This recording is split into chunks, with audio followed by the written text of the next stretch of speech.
حکومت کو جو ہے نا ایج حاصل ہوگا اور وہاں پہ یہ جو فیصلہ ہے اس کو کالعدم قرار دے دیا جائے گا. صحیح. رانا ثناء اللہ کو رہا کر دیا گیا. ہاں جی دیکھیں بالکل دیکھیں یہ ایک وہ بات ہوئی آج بھی دیکھیں وہ ہمارے جو محترم جو منسٹر جو جس طرح انہوں نے کہا تھا کہ جی میں نے جان اللہ کو دینی ہے، یہ اینٹی نارکوٹکس کو ڈیل کر رہے ہیں جی، تو انہوں نے آج بھی باقاعدہ طور پہ واشکاف الفاظ میں کہا ہے کہ جی ہم ان کے بارے میں یہ جو ابھی ملزم ہیں، ابھی یہ صرف ضمانت ہوئی ہے، بریت نہیں ہوئی، ہم ان کے خلاف اینڈ تک جائیں گے. ہمارے پاس سارے میں سمجھ نہیں آ رہی اب وہ سارے ثبوت ہیں کہاں پہ، صحیح کون سے. وہ اب دیکھیں سوشل میڈیا پہ اس کا مذاق اڑ رہا ہے. سوشل میڈیا پہ کیا کہا جا رہا ہے کہ جی آپ نے جو ہے نا جان اللہ کو دینی ہے اور ثبوت بھی اللہ کو دکھانے ہیں. دیکھیں نا عدالتوں کو جا کے ثبوت دیتے ہیں. سارا کچھ جو یہ کر رہے ہیں اس طرح سے یہ ساری چیزیں ڈیولپ ہو رہی ہیں. آج دیکھیں کس طرح جگہ جگہ پہ رانا ثناء اللہ کا استقبال کیا گیا. لاہور سے جیسے ان کو جب کوٹ لکھپت جیل سے رہا کیا گیا، فیصل آباد پہنچتے تک رستے میں جگہ جگہ پہ ان کا استقبال کیا گیا پھولوں کی پتیوں کے ساتھ، اور باقاعدہ طور پہ انہوں نے اپنے گھر آ کے جو ایک پریس کانفرنس کی ہے اس میں حکومت وقت کو للکارا ہے کہ جی مجھے اتنا بے گناہ اتنے عرصے کا جو حساب دیا جائے. تو یہ بالکل وہ حق بجانب ہیں کیونکہ ان کے خلاف ابھی تک کوئی آپ یہ دیکھیں کیس کی سب سے کمزور پہلو دیکھیں کہ ہائی کورٹ نے جو تفصیلی فیصلہ جاری کیا ہے اس میں انہوں نے لکھا ہے کہ جی جو ملزم ان کے ساتھ جو شریک ملزمان تھے جب ان کو گرفتار کیا گیا تو ان کو کسی کو بھی ان کو چاہیے تھا نا اس کے حوالے سے بیل جب ان کی ہو گئی تھی تو آگے استغاثہ دائر کرتے، اس کا آگے سے کرتے کہ جی ان کو دوبارہ پکڑا جاتا. تو انہوں نے اس کے حوالے سے اپیل ہی نہیں دائر کی کہ جی جو ان کے جو شریک ملزمان تھے ان کو ضمانتیں کیوں دی گئی. تو یہ سب سے بڑا سوالیہ نشان تھا کہ جب آپ نے شریک ملزمان کو چھوڑ دیا تو جو ملزم ہے اس کے حوالے سے کوئی ثبوت پیش نہیں کر پا رہے. تو یہ جویریہ یہ انتہائی نامناسب بات تھی، اور یہ پورے کا پورا جو ہے نا اس نے اس کیس نے ہمارے سسٹم کی اہلیت پہ، اس سسٹم کی جو جسے کہتے ہیں خامی ہے اس کو بالکل عیاں کیا ہے. اور یہ جو آج جس طرح ان کا فقید المثال استقبال ہوا ہے تو یہ بھی ایک حکومت وقت کے لیے لمحہ فکریہ ہے کیونکہ رانا ثناء اللہ جو ہیں وہ بالکل خاموش رہنے والا شخص نہیں ہے اور وہ بالکل باقاعدہ ببانگ دہل اس حکومت کو للکاریں گے. اور اب زیادہ شد و مد و زیادہ شدت کے ساتھ جو ہے نا ان کے لہجے میں بھی اگریشن آئے گا اور پاکستان مسلم لیگ نون کو اس کا جو ہے نا بہت فائدہ ہوگا. تو آنے والے دن جو ہیں حکومت کے لیے نقصان ہی نقصان ظاہری بات ہے، وہ تو سامنے نظر آ رہا ہے. جی صحیح. ابرار الحق کی بطور چیئرمین ہلال احمد کی اپوائنٹمنٹ کو درست قرار دے دیا گیا. جی عمران خان صاحب نے دیکھیں نا یہ فیصلہ کر لیا تھا تقریباً پچھلے کافی دنوں سے کہ ابرار الحق صاحب کو جو ہے نا اب تھوڑا سا مستفید کرانا ہے. تو ان کو جو ہے جب وہ کیا گیا اپنا اس ہلال احمد کا چیئرمین منتخب کیا گیا تو لاہور ہائی کورٹ میں جو ہے ڈاکٹر سعید تھے جو سابقہ اس کے چیئرمین تھے ان کے حوالے سے درخواست دائر ہوگی تو عدالت نے اس کو جو ہے نا کالعدم قرار دے دیا. لیکن آج ہائی کورٹ کا حکم جو ہے اس حوالے سے انہوں نے کافی غور و خوض اور کافی بحث و مباحثہ کے بعد وکلا کی پیشیوں کے بعد آج ان کی تعیناتی کو جو ہے نا درست اقدام قرار دی. اب ابرار الحق صاحب کے لیے وہ جسے کہتے ہیں نا کہ جہاں سے وہ شروع ہوئے تھے کہ بھنگڑے تھے بھنگڑا، اب ان کے لیے آج بھنگڑے کی کچھ سچویشن ہے کہ ان کی تعیناتی کو جو ہے درست قرار دے دیا گیا. صحیح.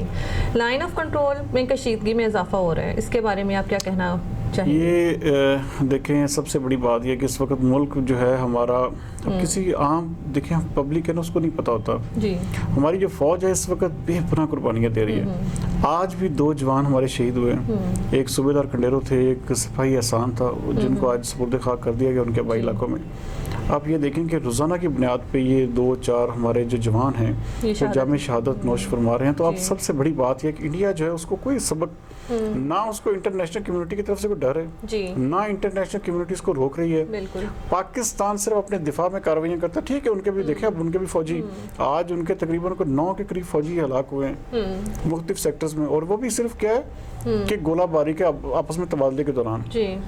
پاکستان اپنے دفاع میں کاروائیاں کر رہا ہے اور انڈیا جو ہے مجبور کر رہا ہے کہ پاکستان کسی بھی طرح سے کسی بھی لمحے جو ہے جارحیت کا کوئی پہلو دکھائے، کوئی ہمارے ملک میں جو ہے یا وہاں پہ جو ان کی لائن آف کنٹرول ہے اس کو پاکستانی فوج جو ہے عبور کرے تو ہم جو ہے نا باقاعدہ جو ہے جنگ کا اعلان کر دیں. اور اب یہ دیکھیں آج انڈیا کے میڈیا میں یہ بتایا جا رہا ہے جی بہت جی ایودھیا جو بابری مسجد کا جو وہاں پہ جی بہت بڑا دہشت گرد حملہ ہونے جا رہا ہے.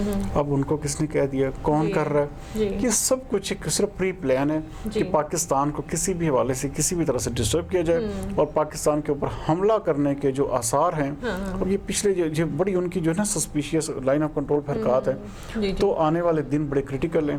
اور پاکستان بھی اب چپ کر کے نہیں بیٹھا, پاکستان بھی ڈو اینڈ ڈائی والی پوزیشن پہ بیٹھا ہوا ہے.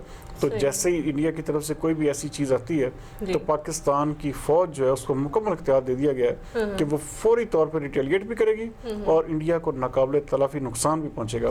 اور میری وہ بات کہ انڈیا کے انشاءاللہ ٹکڑے ہوں گے بہت جلد, یہ انڈیا ٹکڑوں میں تقسیم ہوگا اور اس کا وہ حشر ہوگا جو آنے والی صدیاں یاد رکھیں گی. صحیح. تاریخ پر تاریخ ہے کہ سندھ میں آج بھی سی این جی اسٹیشن بند ہے, اس کے بارے میں آپ کی کیا؟ جی یہ 7 دن ہو گئے ہیں آج, یہ 1 دن کے لیے بندش کی گئی تھی. اب سی این جی جو ہے وہ بالکل اب وہاں پہ جو ہے نا کراچی سمیت یہ پورے ملک میں ہو رہا ہے.